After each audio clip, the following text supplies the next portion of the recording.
আর একটা খুব funny comment, ঠিক আছে?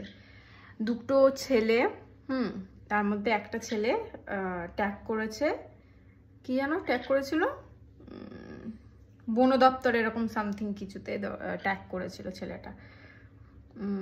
সেই ছেলেটাকে আমি তখন ওখানে কমেন্ট করেছিলাম যে একে তাহলে আমার বাঁচানোটা ভুল হয়েছে, একে বিড়ালের হাত থেকে, কাকের হাত থেকে বাঁচালাম, এই বাচ্চা পাখি, একে তাহলে বাঁচানোটা আমার ভুল হয়েছে। তো তখন হচ্ছে ছেলেটা বলছে যে না, তোমার ভিডিও দেখে সবাই তো শেখে, তা কি শিখবে যে তুমি পাখি এরকম করছো? না দেখুন, ও তো এখন ছোট আছে, ও একটু বড় হোক, নিজে থাকতে খেতে পারে না, নিজে থাকতে খেতে শিখুক, একটু উঠতে শিখুক ভালো করে, তারপর নয় ও করবে, ওকে ছেড়ে দেওয়া হবে, ঠিক আছে? ছেলেটা এত জ্ঞান দিল, তারপর ওর প্রোফাইলে গিয়ে দেখলাম ছেলেটা নিজেই পাখির বিজনেস করে। পাখির বিজনেস মানে কি, কাকাতুয়া, তারপর হচ্ছে টিয়া, ম্যাকাও, এইসব বিক্রি করে। ভাই আমরা হচ্ছে কিনে আনি, পারলে তো টাকা দিয়ে 1 লাখ টাকা, 80,000 টাকা দিয়ে ভালো দামি কাকাতুয়া, ভালো দামি হচ্ছে টিয়া পাখি, কাকাতুয়া, ম্যাকাও তো কিনতেই পারতাম, তাই না বলো? বলো। তা সবাই এটাই শিখবে যে কারোর প্রাণ বাঁচানোটা ক্ষতি নয়। আর যারা ট্যাগ করছে ওই বন দপ্তর, ঠিক আছে, হ্যান ত্যানে ট্যাগ করছেন, তো ট্যাগ করুন। আবার একজন লিখেছে আপনি এই যে ইন্ডিয়ান পাখি বাড়িতে পুষছেন, আপনার কিন্তু জেল হবে 7 বছরে। তাই রিয়েলি? তাহলে কেউই তাহলে পাখি মরে পড়ে থাকবে, কেউই তাহলে বাঁচাবে না। যতক্ষণে বন দপ্তরকে ফোন করবো ততক্ষণে অন্য পাখি এসে মেরে দিয়ে চলে যাবে, বা অন্য কাক বিড়ালে এসে মেরে দিয়ে চলে যাবে।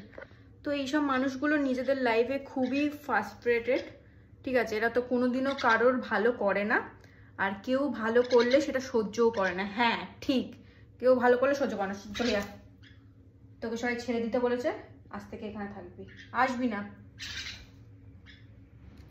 তো এটাই হচ্ছে ব্যাপার। মাথাটা ম্যাসাজ করে দাও তো। হ্যাঁ মাথায়, এই তো শোনা, এসো, মাথা ম্যাসাজ হচ্ছে এখন।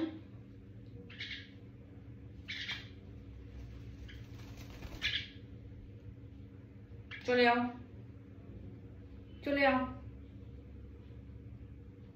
সোনাই কই? তোকে ছেড়ে দেবো কদিন বাদে, তখন আমার কাছে কি থরি আসবি? তখন হচ্ছে অন্য জায়গায় ছুটে পালিয়ে যাবি, তাই তো? খোলা আকাশ পেয়ে তখন ছুটে পালিয়ে যাবি, তখন কি থরি আমার কাছে আসবি? হ্যাঁ, তখন থরি আমার কাছে আসবি? ওই দেখবো তখন খোলা আকাশে কেমন আমার কাছে আসিস, তখন তো আসবি না আমার কাছে, তাই না? এখন তুমি ঢং করছো, মায়া বাড়াচ্ছ তুমি। What is this? এখন হাঁ করে খাই দিতে হয়? কবে খাওয়া শিখবি?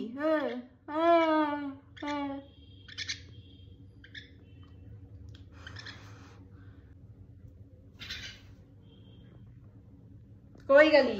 মায়া বাড়াচ্ছ?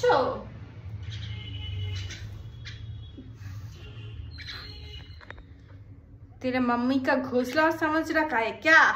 हाँ, तेरा मम्मी का घोंसला है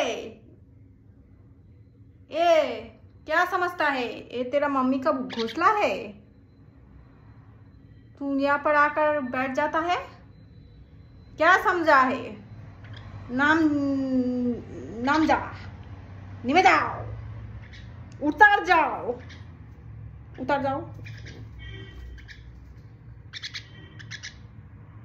এরকম হাঁ করে খেতে দেওয়ার জন্য। খুঁটে খেতে পারিস না? বাইরে ছেড়ে দিলে কি করে খাবি? কেউ তো খাই দেবে না তখন, এরকম করে খাই দেবে না, তখন কি করবি?